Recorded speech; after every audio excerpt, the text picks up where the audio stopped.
jangan mudah terpengaruh sama mereka. Karena bagaimanapun tidak ada iman yang lebih kaya dari kekristenan. Kan aku udah dibaptis, tapi kalau seandainya aku contohnya menikah dengan yang beda agama, terus ya contohnya aku ngikutin tata ibadah mereka, apakah apa sih yang sudah Tuhan, kan kalau kita dibaptis itu katanya kita udah dikasih apa namanya ya, dulu ada pelajarannya tuh aku lupa, jadi kita kayak dikasih tanda gitu, tapi kalau itu terjadi apakah kita akan kehilangan keselamatan itu gitu Kak?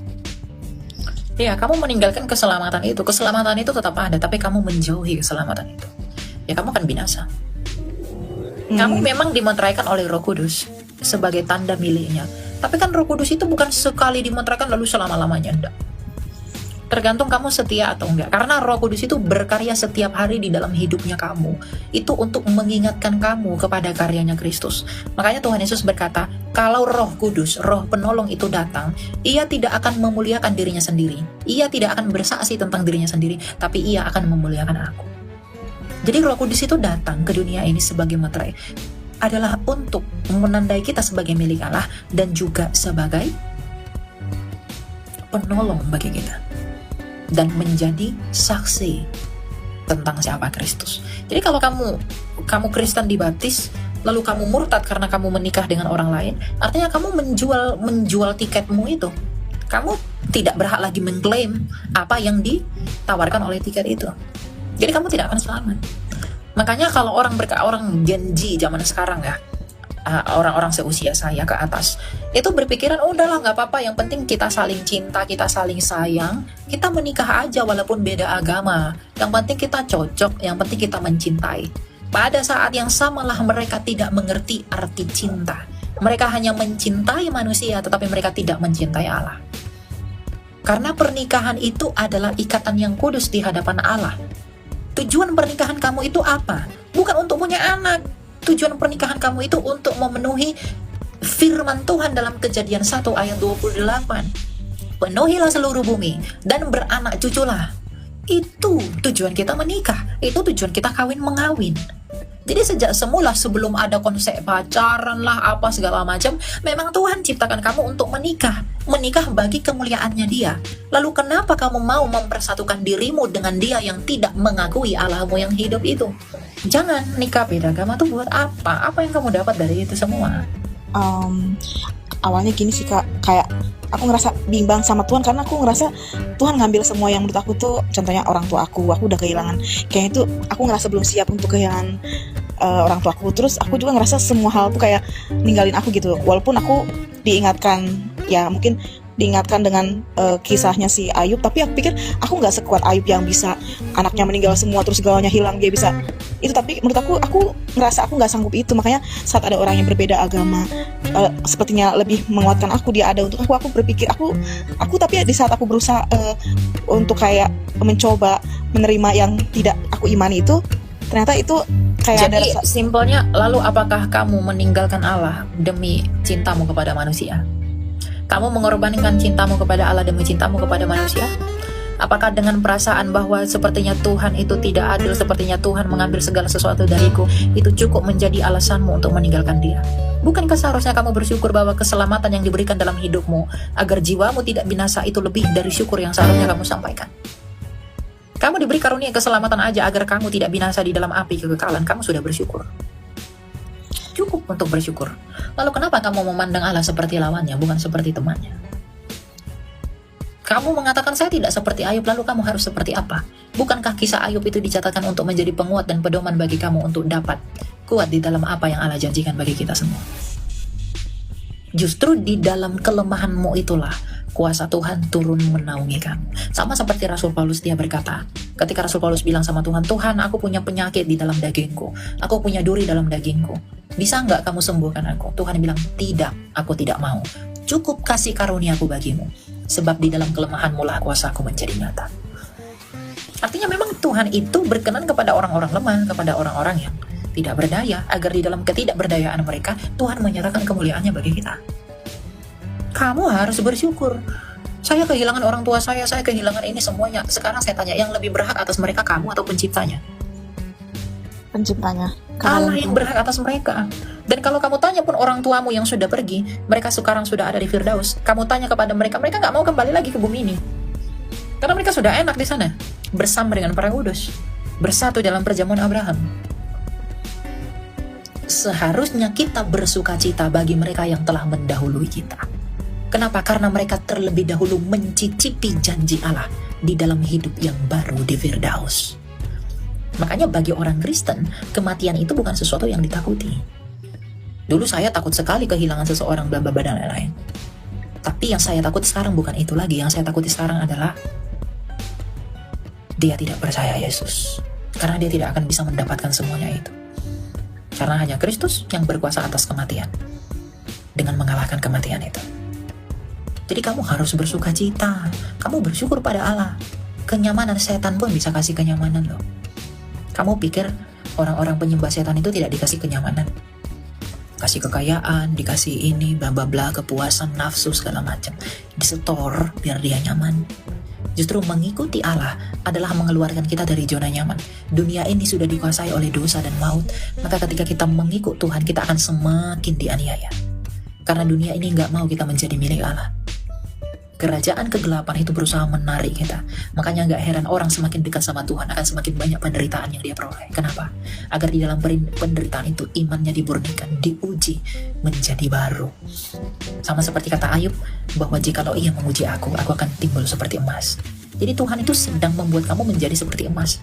Dan semua ada di pilihanmu, di tanganmu. Kamu mau nggak diproses? Kalau nggak mau, kamu tidak akan jadi apa-apa. Tapi kalau kamu tetap tekun di dalam Tuhan, di dalam pengharapan itu, kamu mau diproses, kamu akan menemukan kemurnian itu. Kalau emas tidak dibakar, dia tidak akan murni. Semakin dibakar, dia akan semakin murni. Kalau emas itu ingin murni sekali, maka emas itu sendiri harus mau dibakar di dalam api. Kamu pun begitu. Kalau kamu mau punya iman yang begitu murni, maka kamu harus bersiap sedia untuk dibakar di dalam penderitaan. Agar di dalam proses itu kamu dimurnikan. Makanya ucapan Rasul yang berkata bersyukurlah dalam segala sesuatu itu betul, bukan dongeng. Itu dituliskan 2 Timotius 3 ayat 16. Segala tulisan yang diilhamkan oleh Allah bermanfaat untuk mengajar, menyatakan kesalahan dan mendidik kita di dalam kebenaran. Kamu bilang aku tidak seperti Ayub, aku tidak seperti Paulus. Tapi memang itu ditulis untuk kamu agar kamu mengerti kebenaran itu apa. Kamu gak boleh berbicara seperti itu. Justru kamu bersyukur bahwa ternyata apa yang kualami Tuhan sudah menyatakannya terlebih dahulu sebelum aku mengalaminya. Agar apa? Agar ketika aku mengalaminya aku tahu bagaimana cara menghadapinya. Itulah pertolongan Tuhan. Ya, jadi kalau kamu setia, sama seperti Ayub yang setia, dia dipulihkan oleh Allah. Kamu pun kita nggak tahu bagaimana Tuhan memulihkan kamu kalau kamu setia di dalam Dia. Kalau kamu cari-cari yang di luar Tuhan, kamu mungkin mendapatkan itu, tapi untuk sesaat. Tapi kalau kamu mau sedikit lebih sabar lagi, Tuhan bisa memulihkan kamu dalam hal-hal apapun yang lebih daripada yang kamu mau. Dan tentu yang kamu butuhkan. Jadi bersyukurlah. Jangan bersungut-sungut, nggak boleh. Ya. Oke, makasih Kak. Satu lagi ya Kak. Kak, Ya. Di banyak maksudnya di IG di mana-mana tuh sekarang lagi ada kayak pemikiran dibilang bahwa kalau kita berpikir positif akan menarik hal-hal baik kayak gitu. Menurut Kakak itu sebenarnya sesuai dengan Alkitab apa enggak sih Kak? Betul. Ada sekarang. Betul. Berpikirlah positif setiap saat. Kamu harus berpikir positif, bahkan di dalam kesukaran kamu, bahkan di dalam mungkin situasi kamu, aduh kenapa ya aku kehilangan semuanya. Kamu harus tetap berpikir positif sama Tuhan. Dan bersyukur dalam apapun ini. Dan bersyukur. Syukurmu itu menimbulkan kerendahan hati loh. Dan kekayaan itu diberikan bagi mereka yang rendah hati. Kekayaan yang dari Tuhan ya, bukan dari iblis ya. Karena iblis pun bisa kasih kekayaan. Ya Kak, aku sempat mikir kenapa mau menerima orang yang berbeda dengan aku itu. Ya karena aku pikir tuh aku nggak punya kemampuan Kak. Aku ngerasa aku udah nggak sanggup ngelewatin semuanya gitu loh Kak. Aku ngerasa aku udah nggak punya kekuatan untuk melewati itu gitu Kak. Iya. Berbahagialah mereka yang mengandalkan Allah, dan celakalah mereka yang mengandalkan manusia. Pilihan di tangan kamu. Kamu mengandalkan Allah atau mengandalkan manusia yang kamu anggap memberikan kamu kenyamanan itu. Tapi Ya, Kak, jangan salahkan Tuhan kalau jiwamu binasa karena kesalahanmu sendiri. Lebih baik kamu menderita di bumi ini daripada kamu menderita di alam berikutnya. Baik, Daripada kamu menikmati semua yang baik, sama seperti Lazarus dan orang kaya. Orang kaya itu menikmati semuanya di dunia ini. tapi dia menderita untuk selama-lamanya di Tartarus.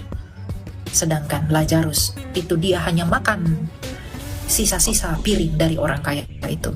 Dan sedangkan hewan-hewan menjilati boroknya Lazarus. Dia menderita sepanjang hidupnya di bumi ini. Tapi ketika dia mati, dia berkumpul bersama dengan Bapak Abraham. Sementara waktu versus kekekalan. Pilihan di tangan kami. Makasih Kak Elia. Ya. Semangat ya. Ya, Seperti salju di musim panas dan hujan pada waktu panen, demikian kehormatan pun tidak layak lagi orang bebal. Seperti burung pipit mengirap dan burung lain-lain terbang, demikianlah kutu tanpa alasan tidak akan kena. Cemati adalah untuk kuda, kekang untuk keledai, dan patung untuk punggung orang bebal. Jangan menjawab orang bebal menurut kebodohannya, seperti jangan engkau sendiri menjadi sama dengan dia. Jawablah orang bebal menurut kebodohannya, supaya jangan ia menganggap dirinya bijak. Siapa mengirim pesan dengan perantaraan orang bebal, mematahkan kakinya sendiri dan meminum kecelakaan. Amsal di mulut orang bebal adalah seperti kaki yang terkulai daripada orang yang lumpuh. Seperti orang menaruh batu di umban, demikianlah orang yang memberi hormat kepada orang bebal. Amsal di mulut orang bebal adalah seperti duri di masuk tangan pemabuk. Siapa memperkerjakan orang bebal dan orang-orang yang lewat adalah seperti pemanah, orang melukai tiap orang. Seperti anjing kembali ke muntahnya, demikian orang bebal yang mengulangi kebodohannya. Jika engkau melihat orang yang menganggap dirinya bijak, harapan bagi orang bebal lebih banyak daripada bagi orang itu. Berkatalah si pemalas, ada singa di jalan, ada singa di lorong, seperti pintu berputar pada engselnya, demikianlah si pemalas di tempat tidurnya. Si pemalas mencelupkan tangannya ke dalam pinggan, tetapi ia terlalu lelah untuk mengembalikannya ke mulutnya. Si pemalas menganggap dirinya lebih bijak daripada 7 orang yang menjawab dengan bijaksana. Orang yang ikut campur dalam pertengkaran orang lain adalah seperti orang yang menangkap telinga anjing yang berlalu. Seperti orang gila menampakkan panah api pada dan maut, demikianlah orang yang memperdayakan sesamanya dan berkata, aku hanya bersenda gurau. Bila kayu habis, padamlah api. Bila pemfitnah tak ada, rendahlah pertengkaran.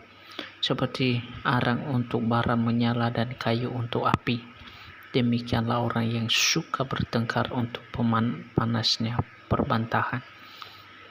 Seperti sedap-sedapan perkataan pemfitnah masuk ke lubuk hati, seperti pecahan periuk bersalutkan perak, demikianlah bibir manis dengan hati jahat. Si pembenci berpura-pura dengan bibirnya, tetapi dalam hati dikandungnya tipu daya. Kalau ia ramah, janganlah ia percaya padanya, karena 7 kekejian ada dalam hatinya. Walaupun kebenciannya diselubungi tipu daya, kejahatannya akan nyata dalam jemaah. Siapa menggali lubang akan jatuh ke dalamnya, dan siapa menggelindingkan batu, batu itu akan kembali menimpa dia. Lidah dusta membenci korbannya, dan mulut licin mendatangkan kehancuran. Janganlah memuji diri karena esok hari, karena engkau tidak tahu apa yang akan terjadi hari itu. Biarlah orang lain memuji engkau dan bukan mulutmu, orang yang tidak kau kenal dan bukan bibirmu sendiri. Batu adalah berat dan pasir pun ada beratnya. Tetapi lebih berat dari keduanya adalah sakit hati terhadap orang bodoh. Panas hati, kejam dan murka melanda, tetapi siapa dapat tahan terhadap cemburu? Lebih baik teguran yang nyata-nyata daripada kasih yang tersembunyi. Seorang kawan memukul dengan maksud baik, tetapi seorang lawan mencium secara berlimpah-limpah. Orang yang kenyang menginjak-injak madu, tetapi bagi orang yang lapar segala yang pahit dirasakan manis. Seperti burung yang lari dari sarangnya, demikianlah orang yang lari dari kediamannya. Minyak dan wangi-wangian menyukakan hati, tetapi penderitaan merobek jiwa. Jangan kau tinggalkan temanmu dan teman ayahmu. Jangan datang di rumah saudaramu pada waktu engkau malam. Lebih baik tetangga yang dekat daripada saudara yang jauh. Anakku, hendaklah engkau bijak. Sukakanlah hatiku, supaya aku dapat menjawab orang yang mencela aku. Kalau orang bijak melihat malapetaka, bersembunyilah ia. Tetapi orang yang tak berpengalaman berjalan terus, lalu kena celaka. Ambillah pakaian orang yang menanggung orang lain, dan tahanlah dia sebagai sandara ganti orang asing. Siapa pagi-pagi sekali memberi selamat dengan suara nyaring, hal itu akan dianggap sebagai kutuk baginya. Seorang istri yang suka bertengkar serupa dengan tiris yang tidak henti-hentinya menitik pada waktu hujan. Siapa menahannya menahan angin, dan tangan kanannya menggenggam minyak. Besi menajamkan besi, orang menajamkan sesamanya. Siapa memelihara pohon ara akan memakan buahnya, dan siapa menjaga tuannya akan dihormati. Seperti air mencerminkan wajah, demikianlah hati manusia mencerminkan manusia itu. Dunia orang mati dan kebinasaan tak akan puas, demikianlah mata manusia tak akan puas. Kui untuk melebur perak, dan perapian untuk melebur emas, dan orang dinilai menurut pujian yang diberikan kepadanya. Sekalipun engkau menumbuk orang bodoh dalam lesung dengan alu bersama-sama gandum, kebodohannya tidak akan lenyap daripadanya. Kenallah baik-baik keadaan kambing dombamu, perhatikanlah kawanan hewanmu. Kalau rumput menghilang dan tunas muda nampak, dan rumput gunung dikumpulkan, maka engkau mempunyai domba-domba muda untuk pakaianmu, dan kambing-kambing jantan untuk pembeli ladang. Pula cukup susu kambing untuk makananmu dan makanan keluargamu, dan untuk penghidupan pelayan-pelayanmu perempuan. Orang fasik lari walaupun tidak ada yang mengejarnya, tetapi orang benar merasa aman seperti singa muda. Karena pemberontakan negeri banyaklah penguasa-penguasanya, tetapi karena orang yang berpengertian dan berpengetahuan tetaplah hukuman. Orang miskin yang menindas orang-orang yang lemah adalah seperti hujan deras tetapi tidak memberi makanan. Orang yang mengabaikan hukuman memuji orang fasik, tetapi orang yang berpegang pada hukuman menentangnya. Orang yang jahat tidak mengerti keadilan, tetapi orang yang mencari Tuhan mengerti segala sesuatu. Lebih baik orang miskin yang bersih kelakuannya daripada orang yang berliku-liku jalannya sekalipun ia kaya. Orang yang memelihara hukum adalah anak yang berpengertian, tetapi orang yang bergaul dengan pelahap mempermalukan ayahnya. Orang yang memperbanyak hartanya dengan riba dan bunga uang, mengumpulkan itu untuk orang-orang yang mempunyai belas kasihan kepada orang-orang lemah. Siapa memalingkan telinganya untuk tidak mendengarkan hukuman, juga doanya adalah kekejian. Siapa menyesatkan orang jujur ke jalan yang jahat akan jatuh ke dalam lubangnya sendiri, tetapi orang-orang yang tidak bercela akan mewarisi kebahagiaan. Orang kaya menganggap dirinya bijak, tetapi orang miskin yang berpengertian mengenal dia. Jika orang benar menang, banyaklah pujian orang, tetapi jika orang fasik mendapat kekuasaan, orang menyembunyikan dirinya. Siapa menyembunyikan pelanggaran tidak akan beruntung, tetapi siapa mengakuinya dan meninggalkannya akan disayangi. Berbahagialah orang yang senantiasa takut akan Tuhan, tetapi orang yang mengeraskan hatinya akan jatuh ke dalam malapetaka. seperti singa yang meraung atau beruang yang menyerbu. Demikian orang fasik yang memerintah rakyat yang lemah. Seorang pemimpin yang tidak mempunyai pengertian keras penindasannya, tetapi orang yang membenci laba yang tidak halal memperpanjang umurnya. Orang yang menanggung darah orang lain akan lari sampai ke liang kubur. Janganlah engkau menahannya. Siapa berlaku tidak bercelah akan diselamatkan, tetapi siapa berliku-liku jalannya akan jatuh ke dalam lubang. Siapa mengerjakan tanahnya akan kenyang dengan makanan, tetapi siapa mengejar barang yang sia-sia akan kenyang dengan kemiskinan. Orang yang dapat dipercaya mendapat banyak berkat, tetapi orang yang ingin cepat menjadi kaya tidak akan luput dari hukuman. Memandang bulu tidaklah baik, tetapi untuk sekarat roti orang membuat pelanggaran. Orang yang kikir tergesa-gesa mengejar harta dan tidak mengetahui bahwa ia akan mengalami kekurangan. Siapa menegur orang akan kemudian lebih disayangi daripada orang yang mencilat. Siapa merampasi ayah dan ibunya dan menyayangkan bahwa itu bukan suatu pelanggaran, ia sendiri adalah kawan si perusak. Orang yang loba menimbulkan